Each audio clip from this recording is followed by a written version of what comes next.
A partir de agora está gravando.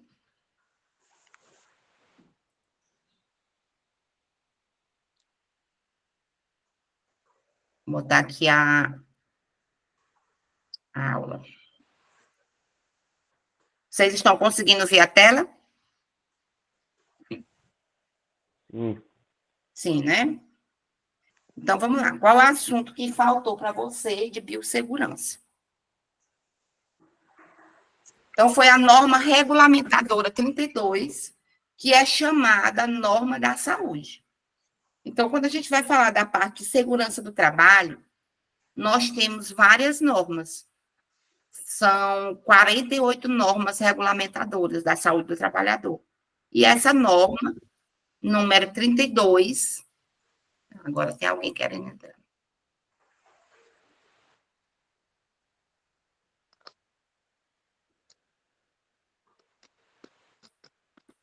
Matheus. Então, bom dia a todos. E aí, a gente vai falar agora sobre a norma regulamentadora número 32, que é a norma da saúde. Então, essa norma, ela vai apontar as responsabilidades do empregador e os direitos do trabalhador com relação à segurança e saúde. Então, nós sabemos que nós somos uma parte dos trabalhadores, esses trabalhadores que vão ficar com a parte da saúde. Então, nós vimos na aula passada a questão de calçar a luva, né? Como é que você deve calçar a luva. Vimos o vídeo lá, como é que se usa o jaleco, né? Então, a gente tem alguns direitos e alguns deveres. Então, ela apresenta também as medidas de proteção que o estabelecimento de saúde e seus trabalhadores devem adotar para exercerem suas atividades de maneira segura. Bom, o trabalhador, ele deve ajustar, né, os direitos dos trabalhadores. Então, é direito do trabalhador ter uma máscara, é direito do trabalhador, no seu ambiente de trabalho, ter o avental para trabalhar, para desempenhar suas funções. É direito do trabalhador ter a luva estéreo, ter a luva de procedimento. Então, não justifica um estabelecimento de saúde que você chega lá e não tem uma luva para calçar. Não justifica, né? Então, isso aí é um direito do trabalhador e um dever do empregador. Então, quem vai empregar tem o dever de conseguir, de colocar para os trabalhadores para desempenhar os direitos deles. Rosileide.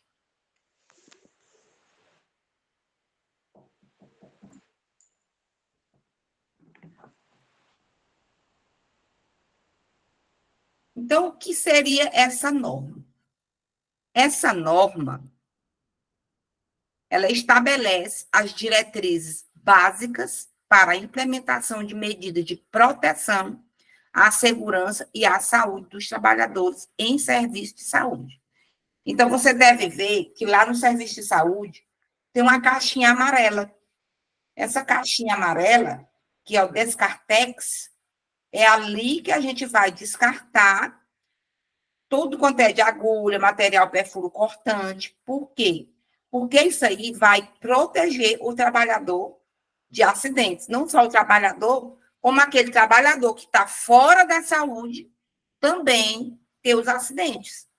Está lá o pessoal que trabalha na limpeza. Ele vai passar recolhendo o lixo da sala, né? Da sala de enfermagem. Aí não é legal ele pegar um saco com as agulhas todas para fora.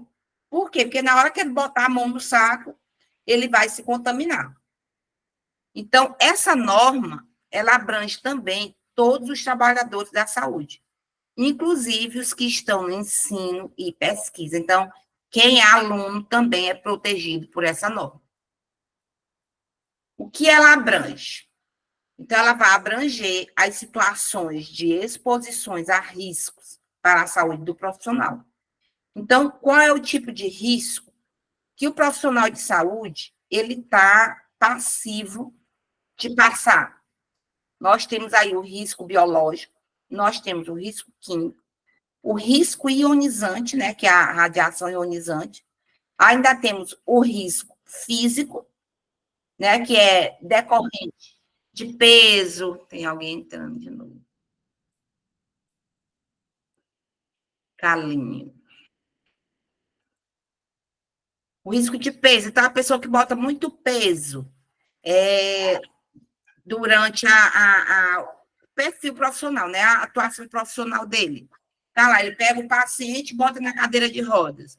Pega o paciente na cadeira de rodas, volta para a maca. Pega o paciente, coloca para tomar banho. Isso aí está gerando um risco nele, um risco ergonômico. Então, com o passar do tempo, esse profissional, ele atinge doenças da coluna, doenças de articulação. E aí, o que é que vai ocorrer? O profissional vai ter que faltar seu serviço para fazer os tratamentos. Ou então, se aposentar mais cedo, né? De tanto botar peso, a coluna dele vai arriar e ele não vai conseguir trabalhar direito, né? Então, abrange ainda a questão da obrigatoriedade da vacinação do profissional de enfermagem, como a de tétano e hepatite B. Vocês são alunos e vocês, quando forem para o estágio, devem estar com o cartão de vacinas atualizados, principalmente as vacinas em relação ao tétano, hepatite B, ainda tem sarampo, cachumba e rubéola, influenza e Covid-19. Então, vocês têm que estar com essas 5 vacinas em dias. Então, olhem logo o cartão de vocês, para não deixar só para o dia do estágio. Aí você já vai atualizando aos poucos o seu cartão de vacina. Mariana. Para você ir atualizando aos poucos o seu cartão de vacinas, que é justamente essas 5 vacinas. Hepatite B, tétano, sarampo, cachumba e rubéola, influenza e Covid-19. Então, vocês vão ter que ir para o estágio com essas vacinas atualizadas. Maria Sabrina.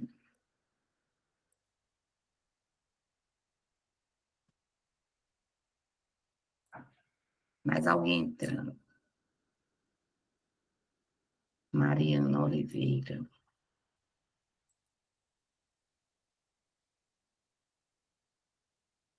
Bom dia para quem acabou de entrar.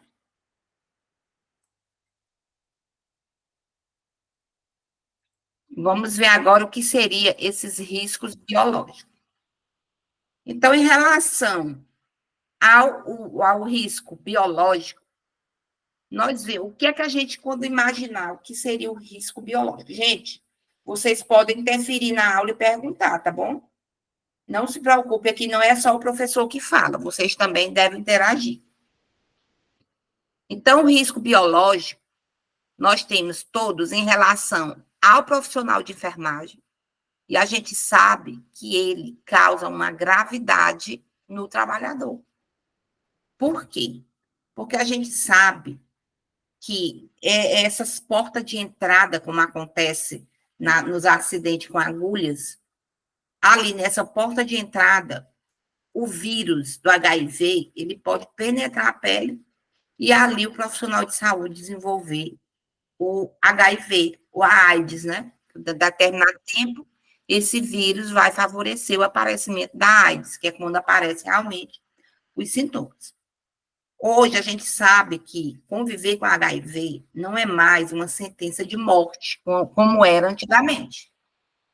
Ainda não tem cura, não foi descoberto, porque as doenças virais, a gente sabe que são doenças que não têm cura.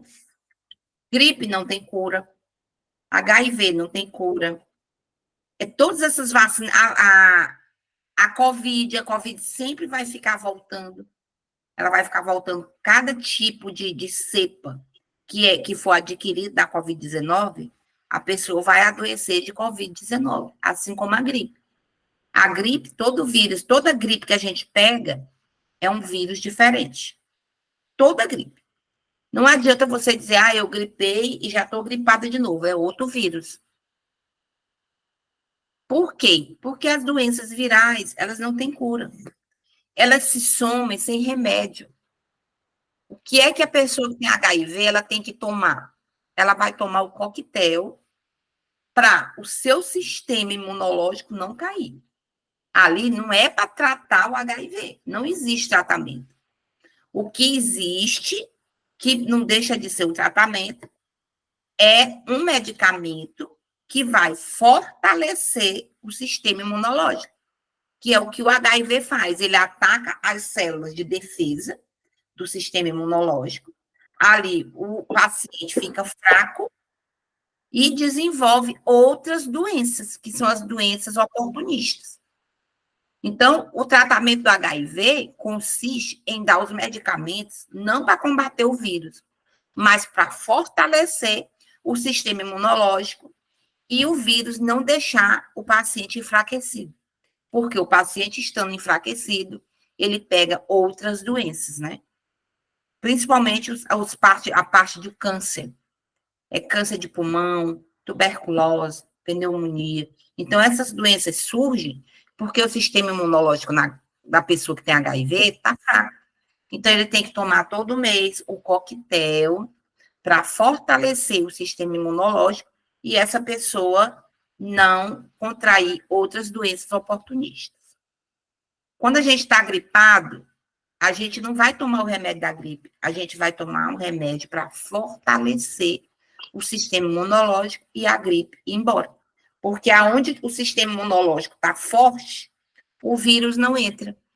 Então, é por isso que a gente tem que estar com as vitaminas do corpo todas em dias. Vitamina A, vitamina D, vitamina K, vitamina C, né? Vitamina D. Então, todas essas vitaminas, elas fazem parte do tratamento, que o tratamento seria para quê? Para fortalecer o sistema imunológico. Então, em relação aos profissionais de enfermagem, quem são esses profissionais? São os trabalhadores mais expostos aos acidentes com perfuro cortante. Então, nós que vamos estar com o paciente na diária, né, ou diariamente, o profissional de enfermagem ele está mais propenso a ter acidentes com perfuro cortantes, que são as agulhas, os vidros, né? Então, tudo que facilitar o corte da pele é chamado de perfuro cortante. A gravidade seria a porta de entrada de doenças infecciosas graves e letais, como a hepatite B, a hepatite C e o HIV.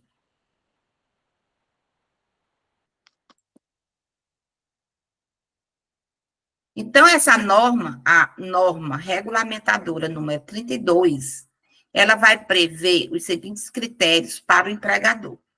Então, o empregador, ele deve vedar a utilização de pias de trabalho para fins diversos dos previstos. Então, em relação à pia, a pia vai ser exclusivamente para a sala de vacinas, para a sala de procedimento. Então, vai atuar os profissionais que trabalham ali. Então, não significa que não é todo mundo do hospital que vai lá para o posto de enfermagem lavar as mãos, e sim deixar o profissional que está ali trabalhando. O ato de fumar, o uso de adornos são pulseiras, brincos, colares, né? Que facilitam o vírus pegar uma carona e ir embora com você para casa. O manuseio de lentes de contato nos postos de trabalho, o consumo de alimentos em locais não destinados para este fim. Então, a sala de enfermagem não é uma sala para lanche, para você almoçar, não. Todo ambiente de trabalho, ele tem a copa. E na copa é que você vai fazer isso. É evitar estar com comidas, com lanche, suco, no ambiente ali onde você trabalha.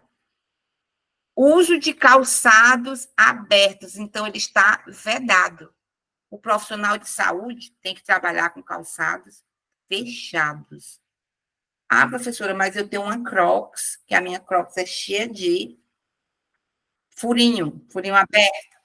Bom, então você pode usar a sua Crocs, mas você coloca uma meia. Porque no momento que uma agulha cair, Você tirou a seringa. Teve um acidente, deixou cair da sua mão, a agulha cai dentro do buraco da cross. Então, quem trabalha com agulhas, né, com material perfuro cortante, deve evitar calçados abertos. Então, na rotina do trabalho, principalmente para o hospital, é vedado, ou seja, é proibido o uso de calçados abertos. Assim como é proibido fumar, é proibido usar pulseira, anel, colar, brinco. Por quê? Porque ali é onde o micro-organismo pega carona. Os trabalhadores não devem deixar o local de trabalho com os equipamentos de proteção individual e as vestimentas utilizadas em suas atividades. Então, o que é... Ah, professora, mas eu vou trabalhar de scrub, que é a roupinha para o trabalho, né?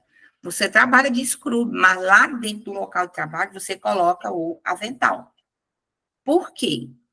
Porque a sua roupa de trabalho, ela deve ficar ali no trabalho, restrita ao trabalho. Porque ali as bactérias, os vírus, os outros micro-organismos vão pegar carona na sua roupa. Então, é ideal que você trabalhe de scrub mesmo. Só que quando você chegar no ambiente de trabalho, você coloca o avental, que é justamente para esse avental proteger, né? Proteger as suas vestimentas. Os equipamentos de proteção individual, que são os EPIs, descartáveis ou não, deverão estar à disposição em número suficiente nos postos de trabalho. Você chegou no seu ambiente de trabalho, não tem luva, não tem máscara. Infelizmente, você vai ter que parar de trabalhar. Por quê? Porque o profissional, ele não pode estar vulnerável aos acidentes. Então, você está sem luva, numa sala de medicamento, impossível de você trabalhar. Porque ali você vai pegar a via invasiva, né? Que é a questão das veias. Então, se você vai trabalhar com sangue, impossível. Sem máscara, gente, depois da Covid, os profissionais aprenderam a trabalhar de máscara. E tem uns que já esqueceram, porque a gente chega no estabelecimento de saúde, a gente encontra profissionais sem máscara. E não deve acontecer, nunca. Não é só em relação à Covid, mas o profissional de saúde botou o pé no ambiente de trabalho, ele tem que botar a máscara. A máscara, luva, aliás, a máscara não, as luvas, você vai utilizar aonde você for fazer o procedimento. Essa história de andar com luva para cima e para baixo não dá certo. Por quê? Porque vai ferir a norma regulamentadora número 32, que diz que a luva, ela deve ser calçada lá aonde você vai fazer o procedimento. Você foi para a enfermaria, pegou lá o paciente X, foi fazer o medicamento dele, você leva a luva na bandeja. Essa luva você vai calçar lá na frente do paciente. Terminou o procedimento, você tira ali, na frente do paciente. Não volta da enfermaria com a luva nas mãos, para tirar lá na sala de enfermagem, de jeito nenhum. Fez o procedimento, botou a luva, fez o procedimento, retirou a luva. E ali você já está. Ei, professora, Oi. tem uns hospitais aí que as enfermeiras andam com a luva dentro do bolso. Não, ela pode botar no bolso, só que ela vai, aquela luva que está no bolso deve ser limpa. E ela vai utilizar a luva lá na frente do paciente. Não combina ela botar a luva e sair desfilando no hospital. Tem gente, minha gente, que passa um dia inteiro com a luva. Tipo, ele está Professora, se pois protegendo, está Professora, causando a disseminação de micro-organismos para os pacientes. Então, professora, a luva está restrita ao procedimento. Você saiu com a luva na bandeja, lá, foi, chegou na enfermaria do paciente, botou a luva, fez o procedimento, tirou a luva. Ou você leva lá para descartar na sala de enfermagem, ou descarta ali mesmo, no balde da enfermaria, porque tem um um baldezinho que é referente só ao descarte de materiais dentro da enfermaria. Agora, o que não combina é andar de luva para cima e para baixo.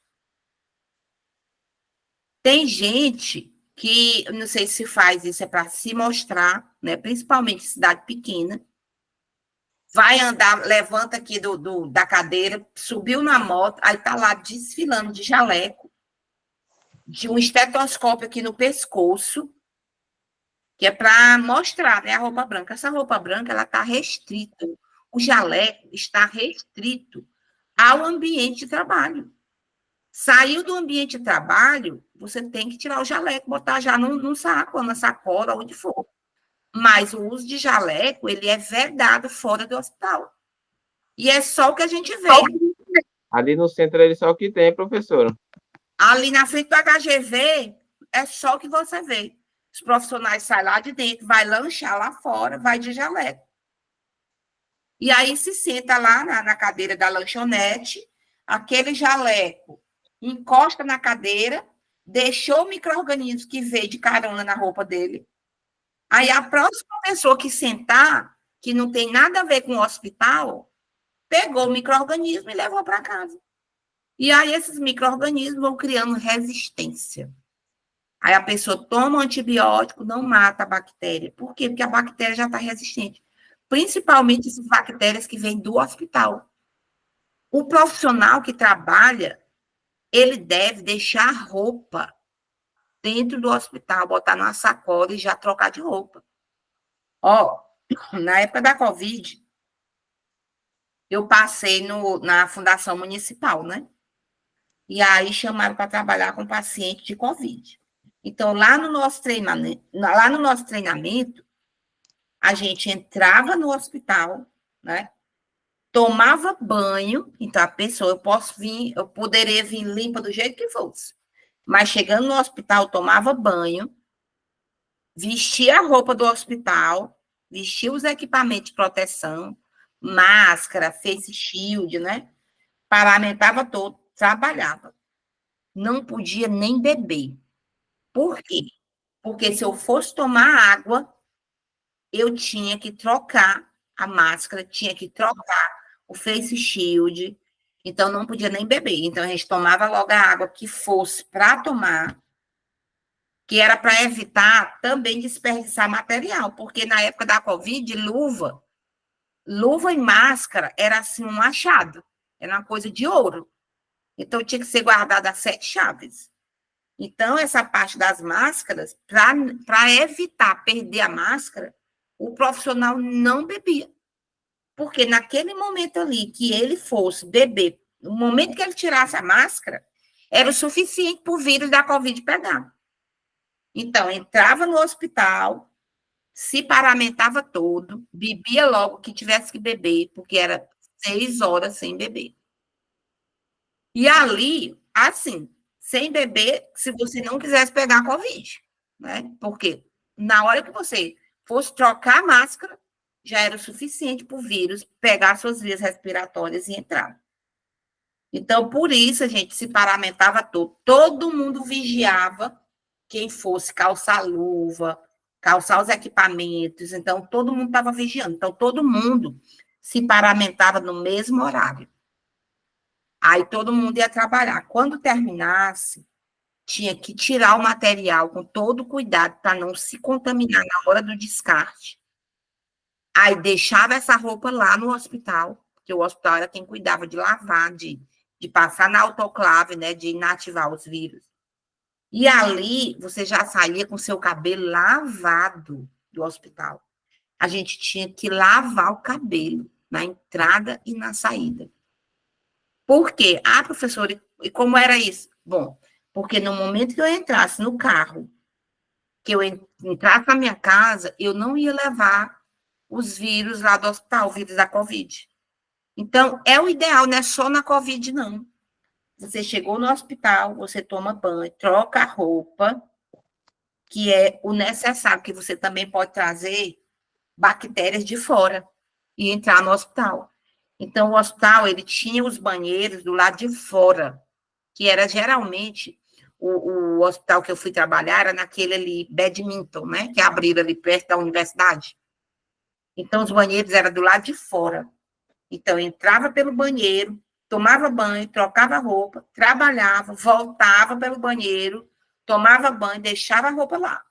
Eu não levava nada da Covid para casa. Aí, vestia minha roupa limpa, ia para casa, trocava até o calçado. Porque o calçado você leva também os pés. Então, trocava. Isso aí é o que deve acontecer com todo profissional da saúde. Chegou no ambiente de trabalho, toma banho, troca de roupa, trabalha, saiu, toma banho, troca de roupa, deixa a roupa lá e vai para casa. Porque aí você chega em casa, as crianças abraçam você, você quer entrar em casa, então, e mesmo assim, você toma com o banho já feito, você, quando chegar em casa, ainda deve deixar essas roupas do lado de fora e tomar banho do lado de fora. É o ideal, para não levar a sujeira para casa da gente, né? Então, os Professor, trabalhadores. diz que Oi. lá no hospital da polícia lá é mais rígido lá. E aí, tem muitos enfermeiros que eu conheci que falaram que não gostavam de ir lá, não, porque lá era mais rígido, esse material de limpeza, luva, tinha que deixar tudo organizadinho lá. Aí Mas muitos enfermeiros não gostavam. tem que ter rigidez, porque se não tiver rigidez, o povo termina fazendo tudo errado. Então, quando tem, e lá no hospital da polícia, quem é a administração? É major, é capitão, né? Então, tem que. O negócio é regime mesmo disciplinar, né? É militar. Então, é mais fácil as pessoas aprenderem, né? Mas os outros hospitais, gente, é porque as doenças estão do jeito que estão, porque não tem controle. Antigamente, vocês iam na maternidade, nessa Evangelina Rosa Velha, já estava tudo a porta aberta, entrava e saía quem queria. Não dá certo. Ambiente hospitalar não é ambiente para todo mundo entrar e sair, não. Só é para entrar quem tem serviço lá dentro. É por isso que as visitas, elas são restritas. É 1, 2 horas de visita no máximo. Outra coisa, quer entrar 10 pessoas para visitar um paciente? Não pode. Tem que ser uma a uma. Por quê? Porque se eu liberar para 10 pessoas entrarem, as 10 pessoas vão contaminar. Porque vão levar sujeira, né, bactérias para dentro do hospital. Principalmente na UTI. Na UTI não fica ninguém. A UTI só fica o paciente. Tanto é que um técnico de enfermagem, ele cuida de 2 pacientes na UTI. 2. Lá fora, o técnico fica até com 12. 12 pacientes é muita coisa para fazer. Geralmente, ele fica com 6. Mas tem dia que ele precisa ficar com 12. Lá na UTI só é 2. Por quê? Porque o paciente da UTI, ele não tem acompanhante. Exceto alguns idosos que a família quer ficar perto. Aí é permitido. Para o idoso, né? O idoso e a criança. Então, a família quer ficar perto, então eles têm direito. Mas, fora isso, o paciente da UTI não tem acompanhante. E aí, no hospital, a maioria dos pacientes tem um acompanhante. O acompanhante é aquela pessoa que ela não teve o treinamento. Então, termina fazendo as coisas erradas. Geralmente, o acompanhante, ele chega lá com o paciente, botou no soro. O soro, ele vai correr de acordo com o que o médico prescreve. O médico diz assim, não, eu quero que corra 500 ml para manter veia em 12 horas. 12 horas. Então, aquele soro tem que ficar 12 horas. Aí o paciente chega lá, abre. Termina que em meia hora o soro terminou. Aí se encharca de líquido. Então, tudo no hospital, ele é cronometrado. Então, está tendo agora a parte de os hospitais, eles estão mais preocupados em focar na cirurgia segura, né? Nos procedimentos seguros. Então, tudo que eu estou falando para vocês é importante a gente captar. Por quê? Porque a gente só vai adquirir as mudanças se a gente fazer as coisas certas. se a gente fizer as coisas certas. Então, o momento que eu vou começar a trabalhar com o paciente, vou calçar minha luva lá naquele lugar. Então, ali eu não vou disseminar micro-organismo. Porque no momento que uma pessoa vem lá da enfermaria com a luva, ela toca na porta, deixou na maçaneta da porta, deixou micro-organismo. Chegou lá na outra porta da sala de procedimento, abriu com a luva que ela pegou no outro paciente com a mesma luva, ele está levando uma infecção para o paciente através das mãos, que é chamado de infecção cruzada, não é? Então, os trabalhadores que utilizarem objetos perfuro-cortantes devem ser responsáveis pelo seu descarte. Então, a gente sabe que o descarte desse material, ele é feito numa caixa rígida, uma caixa amarela, né, que é uma caixa também descartável. São vedados o reencape e a desconexão de agulhas. Bom, você pode encapar a agulha, que é colocar a tampinha da agulha, se você não utilizar. Porque depois que você utiliza, você não pode mais encapar a agulha, ou seja, botar a tampa da agulha.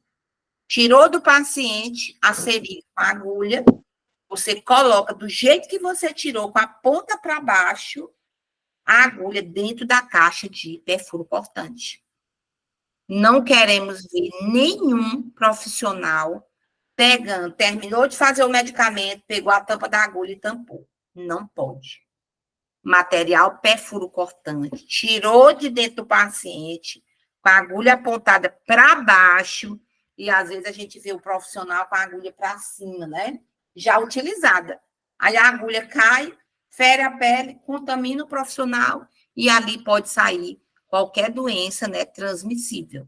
Gente, paciente, como se diz, quem vê cara não vê AIDS, né? Não vê hepatite B, não vê hepatite C. E eu ainda digo mais, a hepatite B é pior do que o HIV, porque o HIV, as pessoas vivem 30 anos de boa, só tomar o coquetel.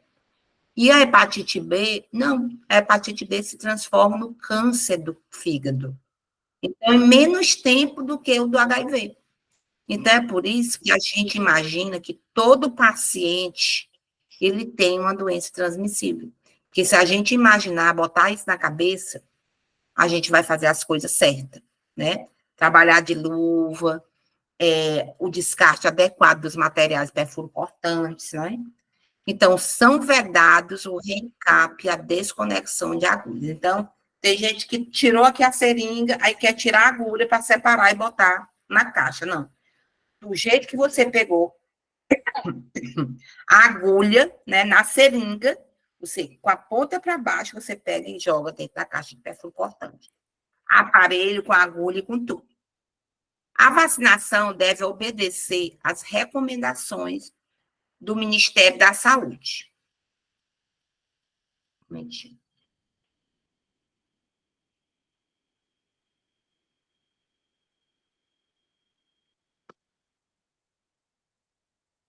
Então, deve obedecer às recomendações do Ministério da Saúde. Então, quais são as vacinas que vocês vão tomar? Ainda lembram? Tétano, influenza, Qual? Covid, do Tétano, a influenza, né? influenza, que é a da gripe, Hepatite B, Covid, hepatite B e a vacina tríplice viral, que é a VTV, sarampo, cachumba e rubéola. Em relação aos riscos químicos, que é outro tipo de risco, que o profissional de saúde está passivo, né, de se contaminar, nós temos aí a exposição aos agentes químicos presentes no local de trabalho, nas diversas formas de apresentação. Nós temos aí agentes químicos na forma líquida, na forma sólida, na forma de plasma, de vapor, poeira, névoa, neblina e na forma gasosa, que são os gases, né? Então, na forma líquida, o profissional de saúde, ele vai lidar com aquela solução enzimática, né? Que ele não deixa de estar na forma sólida, para você colocar, mergulhar ali no líquido, que é onde você vai descartar os materiais que foram utilizados no sangue, como equipamento cirúrgico. Você vai botar lá a solução enzimática, vai colocar água, vai mergulhar esse material que foi utilizado para primeiro desencrostar. Por quê? Porque vai ficar aquelas crostas de sangue, né? Sangue pisado, que está lá aderido à pinça, ao material cirúrgico. Então, você deixa lá mergulhado nessa solução enzimática, que é para facilitar soltar o sangue que está aderido às pinças. Então, a NR32, ela vai abordar e vai dizer que deve ser mantida a rotulagem do fabricante na embalagem original dos produtos químicos utilizados. Então, né, chegou aqui com o vidro da solução, você deve deixar o rótulo, porque o rótulo é que está identificado o que é que tem de material, se é substância corrosiva, então, a quantidade, se pode causar algum dano ao profissional, então, tem que estar o rótulo. Todo recipiente contendo produto químico manipulado ou fracionado deve ser identificado de forma legível por etiqueta com o nome do produto. Composição química, concentração, data da evase, né, que saiu o líquido, data de validade e nome do responsável pela manipulação ou fracionamento.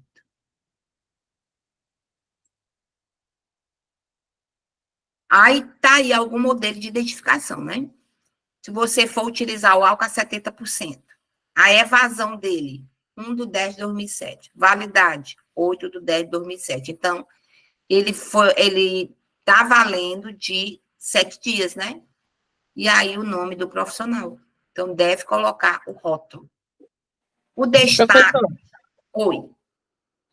eu vi passando no jornal que agora vão proibir o álcool líquido e vai ser só aquele em gel. Gel, mas é porque o álcool líquido, ele é mais volátil. Ele é mais fácil de pegar fogo, né? De contaminar. Então, é por isso que eles querem proibir, que é a Anvisa.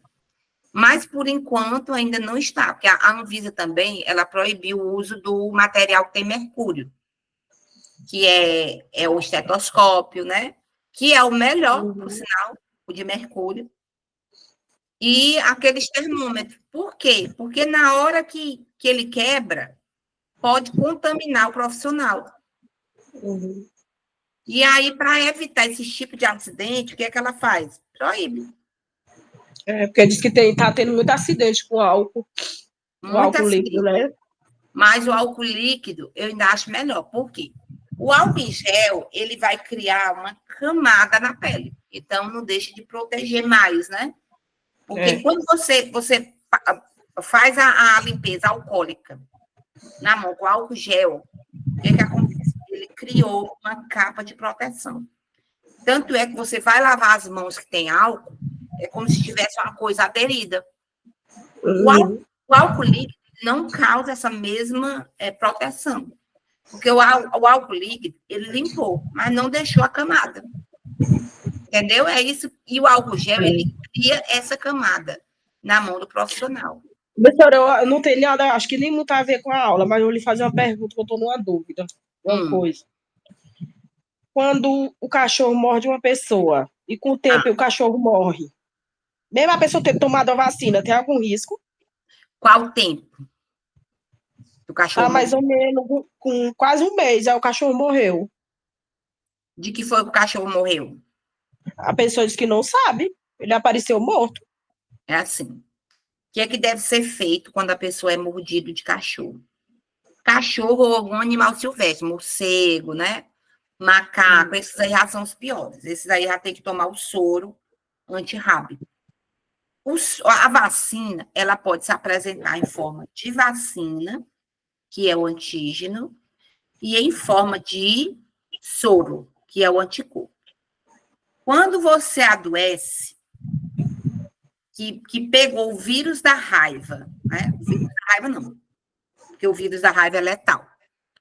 Então, a pessoa que é mordido, dedos, no pescoço, na face, nos dedos dos pés e na região genital, aí já está em contato direto com o nervo. Então, essa pessoa, ela não vai tomar vacina, ela vai tomar o soro antirrábico. Quer dizer, vai tomar vacina e vai tomar o soro. Por quê? Porque o soro antirrábico são os micro-organismos, os anticorpos prontos. Então, a vacina, ela vai atuar cerca de 28 dias para agir. Entendeu? Então, você vai para o hospital estagiar. Aí você toma a vacina no dia que você vai para o hospital. No dia. Tem efeito? Vai ter efeito com 28 dias.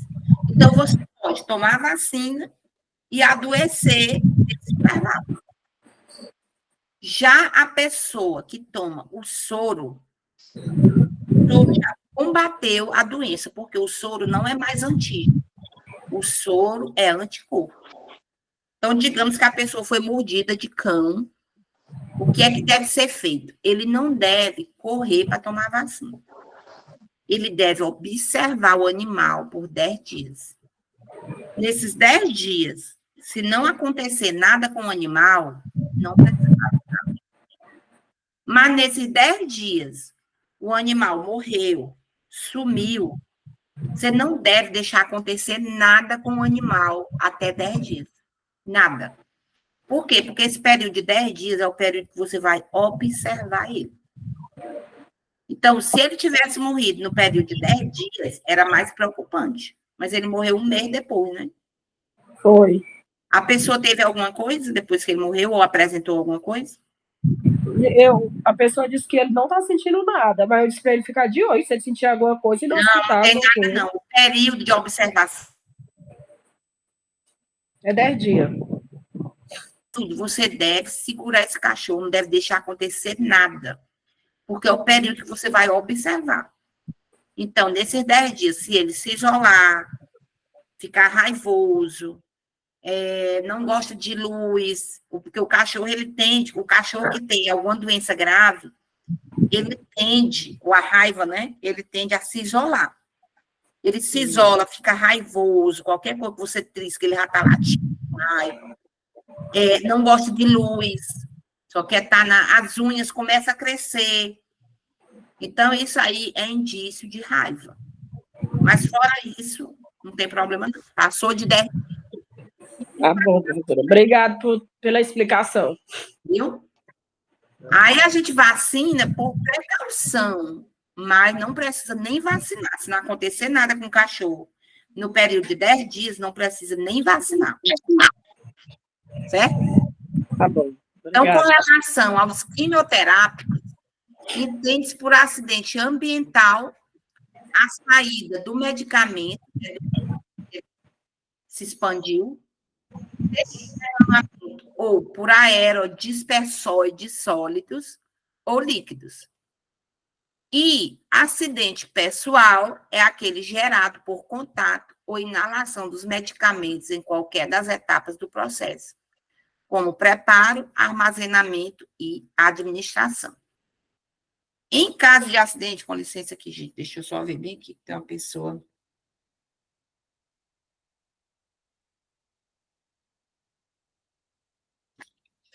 Então, todo acidente deverá ser registrado em impresso PRO. Bom, toda firma, ela deve ter uma ficha que é denominada de CAT, que é justamente denominada essa ficha para acidente do trabalhador.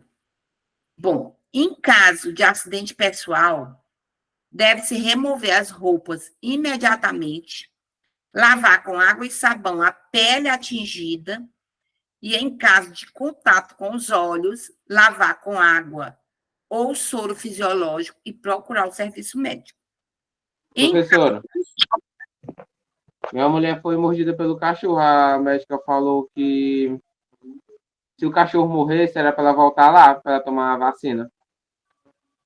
Por isso, porque tem 10 dias que o cachorro vai ser observado. Nesses 10 dias, não é para acontecer nada com o cachorro. Você deve segurar o cachorro. Porque tem gente que acontece o quê? O cachorro morde, a pessoa mata o cachorro. Sem saber se o cachorro estava doente ou não.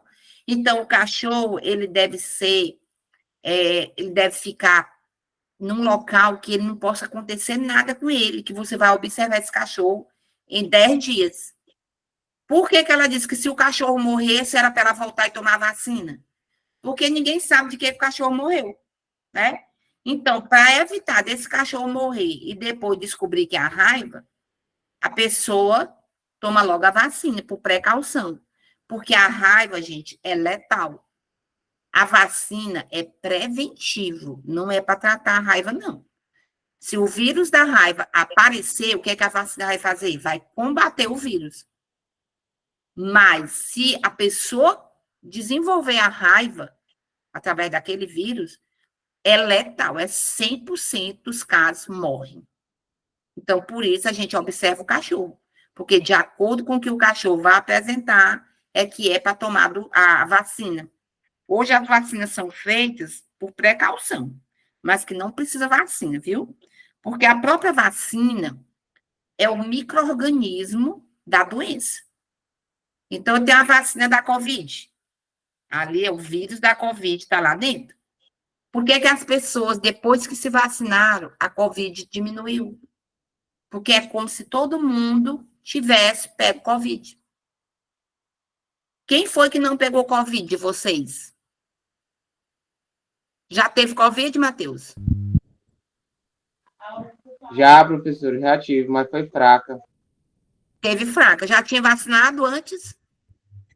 Não, tinha não, porque eu sou entregador, e aí eu tava trabalhando, e aí o sintoma foi bem pouco, muito pouco mesmo, só tava sentindo o cheiro. É, né? Então, tu não estava sentindo o cheiro, né? O sintoma.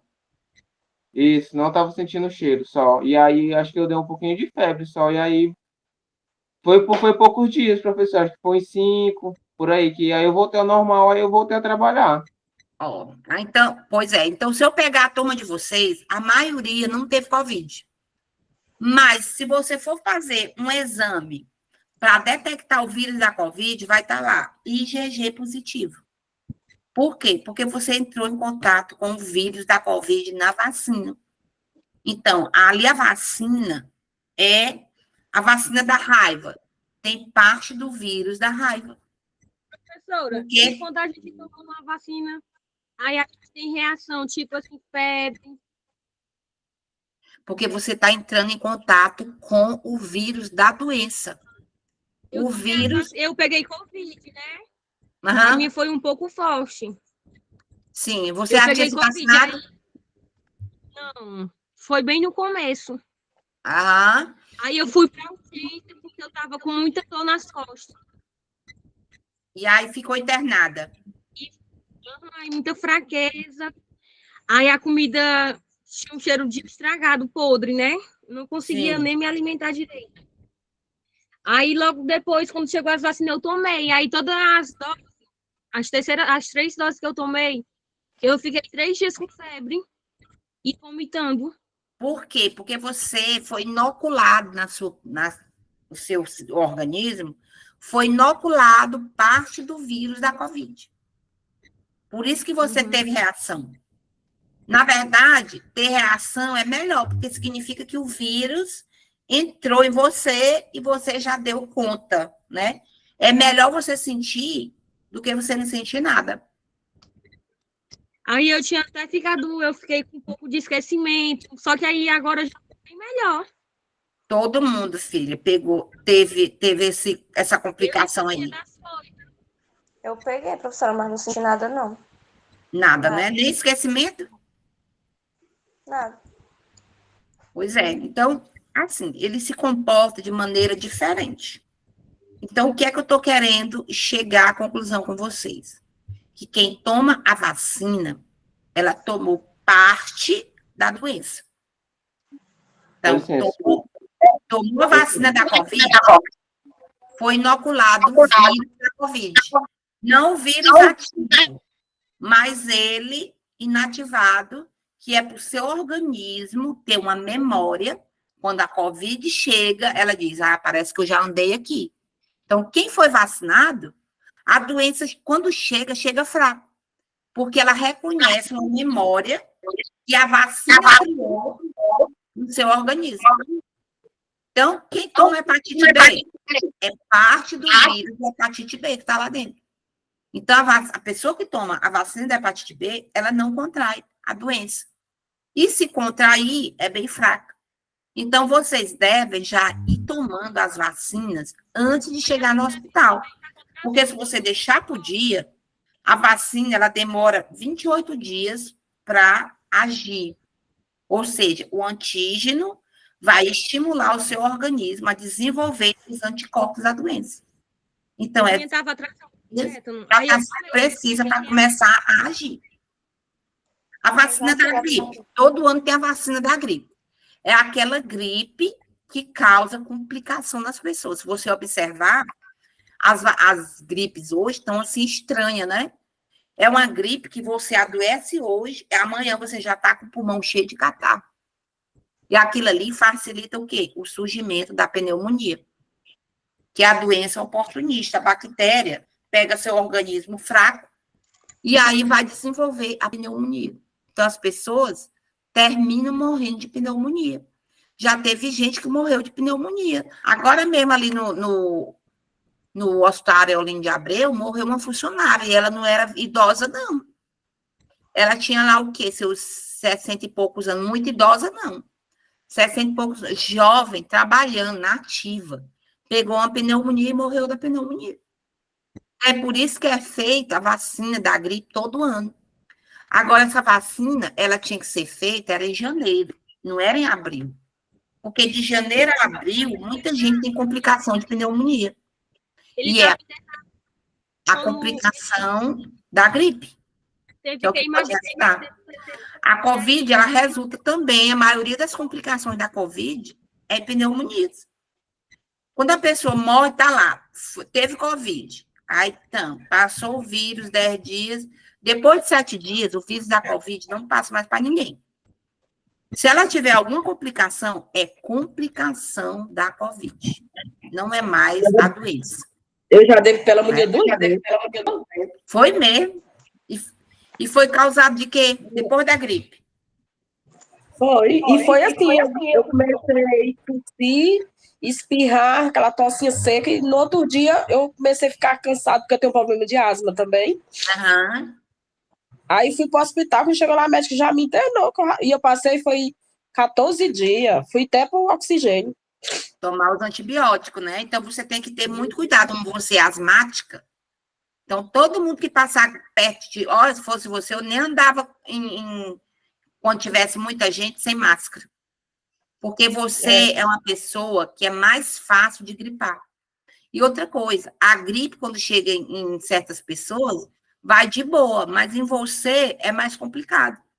Então, evite estar no meio das pessoas, muita gente, sem máscara, que é para você se proteger mesmo. Evitar pegar o vírus, né, da gripe. Qualquer gripe em você, piora. O meu menino também tem asma. Meu Deus do céu, quando surgiu essa Covid, eu não deixo ele sair para lugar nenhum. Você não vai para lugar nenhum. Por quê? Porque ele, toda vez que ele gripa, a gripe é pior nele.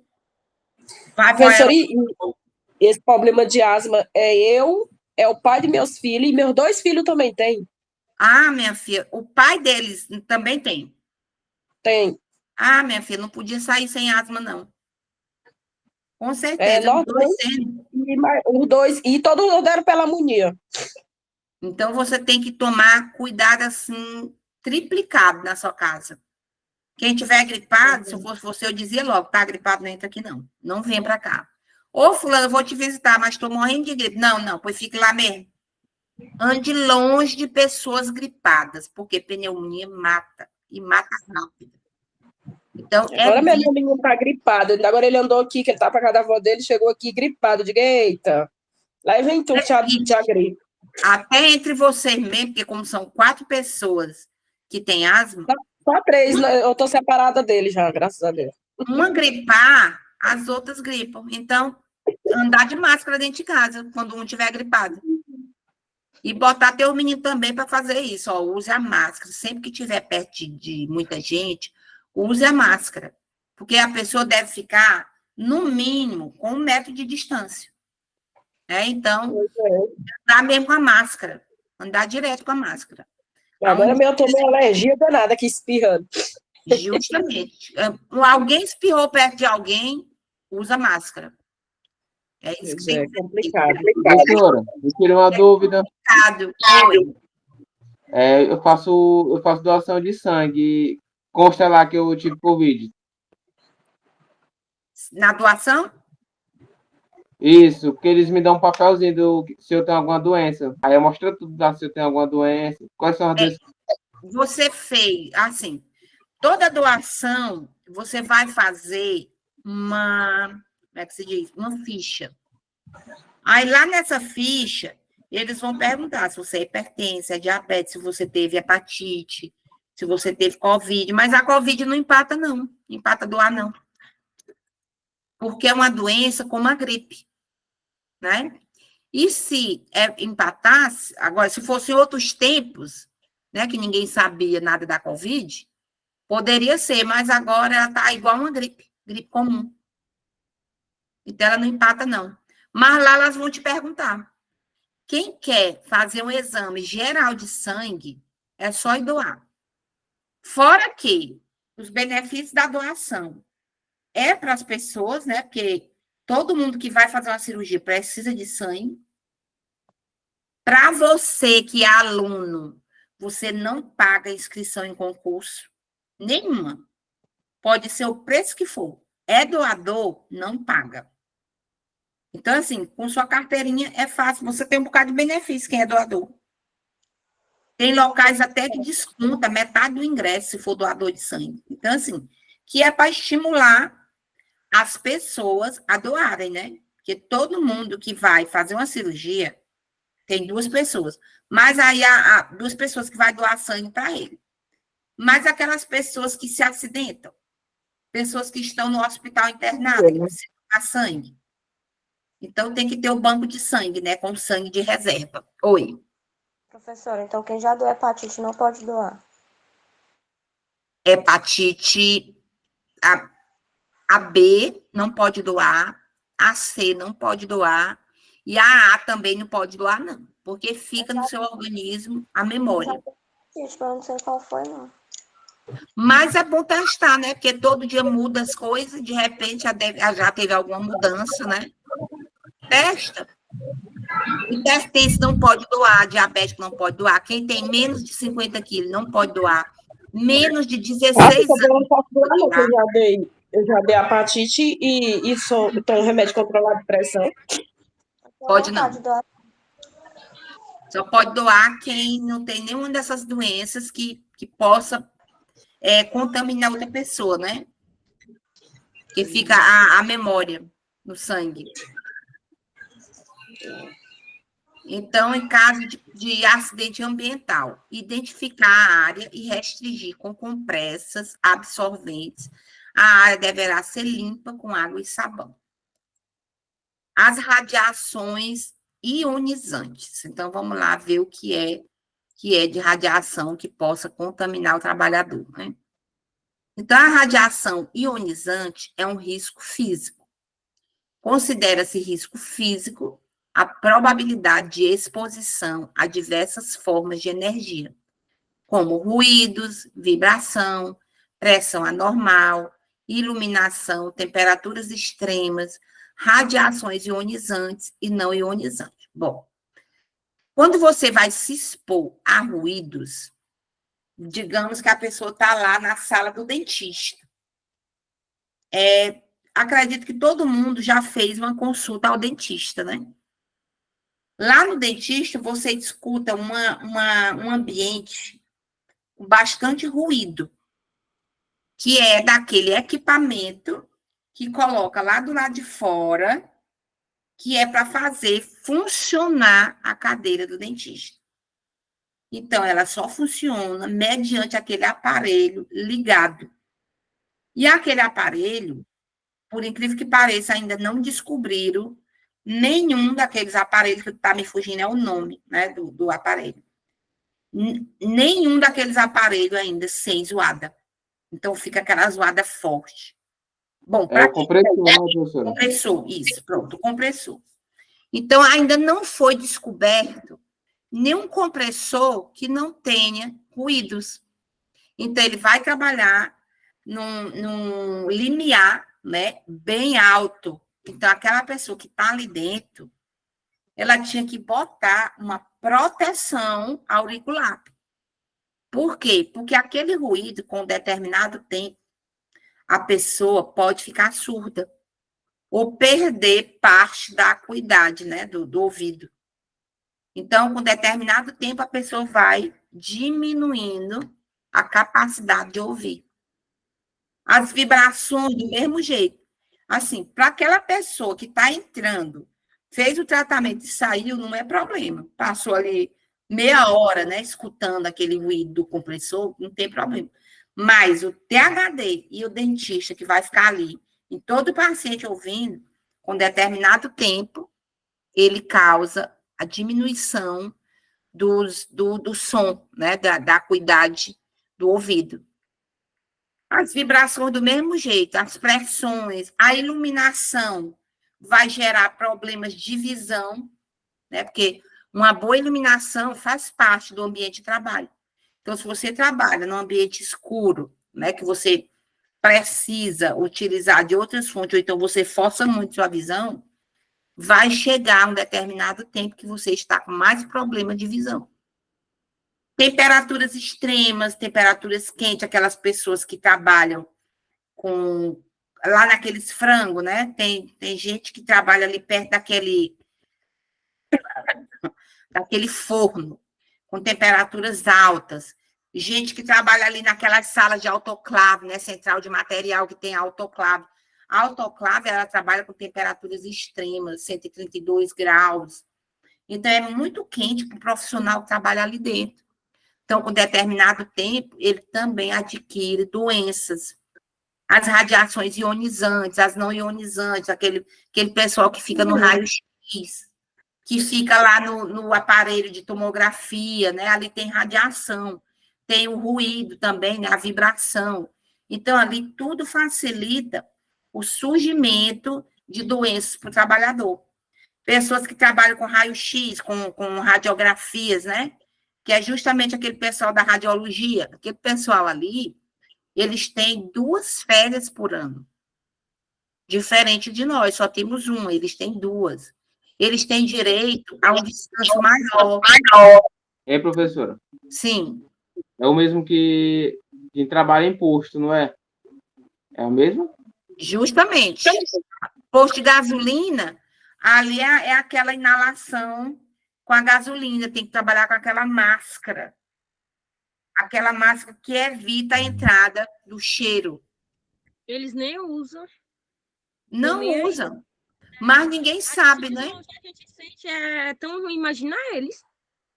Então, imagina eles, né? Que eles vão sentir esse cheiro, trabalhar 24 horas num plantão, né? Do posto de combustível. Ali ele vai estar inalando aquela gasolina, álcool, diesel. Então, aquilo ali, com determinado tempo, ele está doente. Então, o trabalhador, ele tem vários riscos, né? Que ele possa desenvolver doença. E lá ninguém usava, não. Justamente. Ninguém usava nada. Então, assim, mas cabe ao trabalhador conhecer seus direitos e ao empregador também conhecer os seus deveres. O empregador, ele deve prezar pela saúde dos seus funcionários. Então, o funcionário que adoece muito vai gerar o quê? Falta no ambiente de trabalho. Então, ali ele vai chegar, ele vai precisar faltar, vai adoecer, ele vai precisar faltar de 10, 15 dias. Quem vai sofrer com isso? O trabalhador, que vai ficar sem o profissional, e, além do mais, vai ficar tendo que pagar o profissional para ficar em casa. Então, o trabalhador... Mas quem perde mais é o trabalhador, que pode causar câncer, né, professora? Que adoece, porque o empregador não está nem aí, né? Passou lá os 15 dias, quem vai ficar doente? O trabalhador. O empregador, ele não está nem aí. né? Então, só quem sofre por não usar os equipamentos de proteção individual é o próprio trabalhador.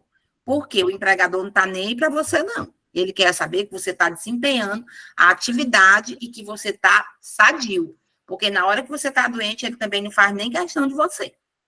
Então, a gente, como trabalhador, a gente tem que fazer jus ao nosso curso, né? A nossa atividade. Então, se eu sou trabalhador da área de saúde, eu tenho que trabalhar de máscara, eu tenho que ter minha luva para na hora que eu for trabalhar.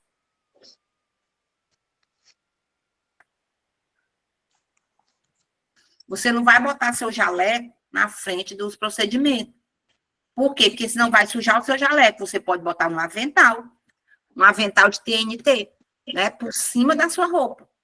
O calçado fechado. Então, até isso, o ambiente de trabalho, ele deve fornecer o fardamento dos seus trabalhadores.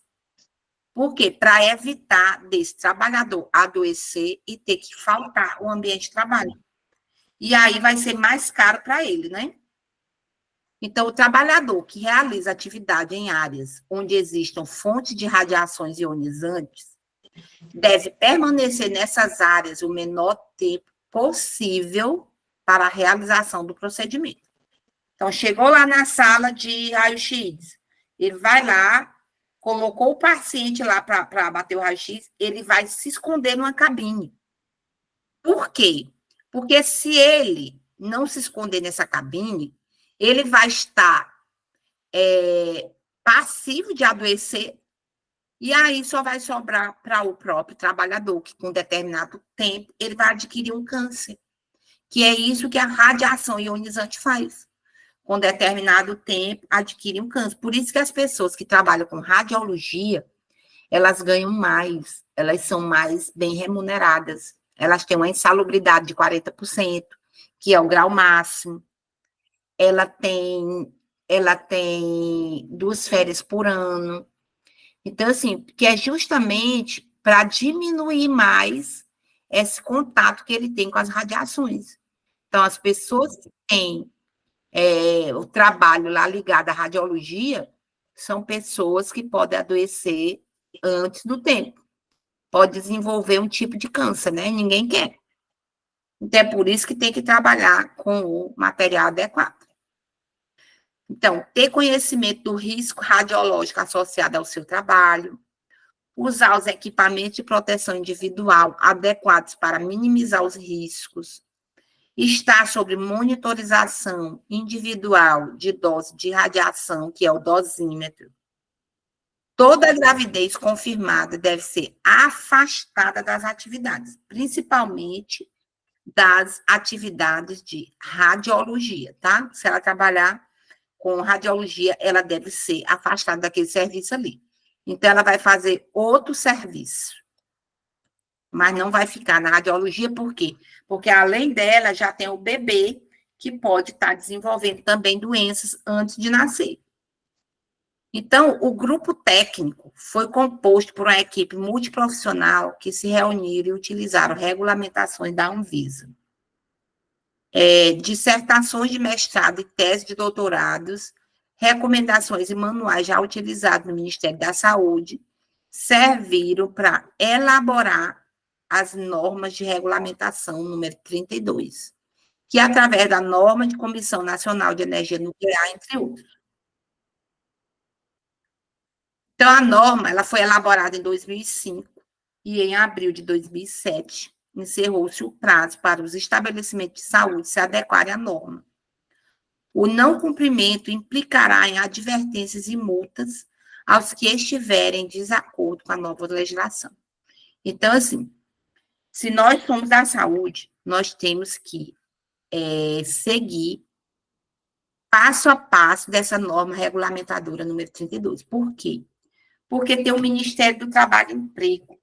Ele vai lá, ele vai em cada hospital, estabelecimento de saúde,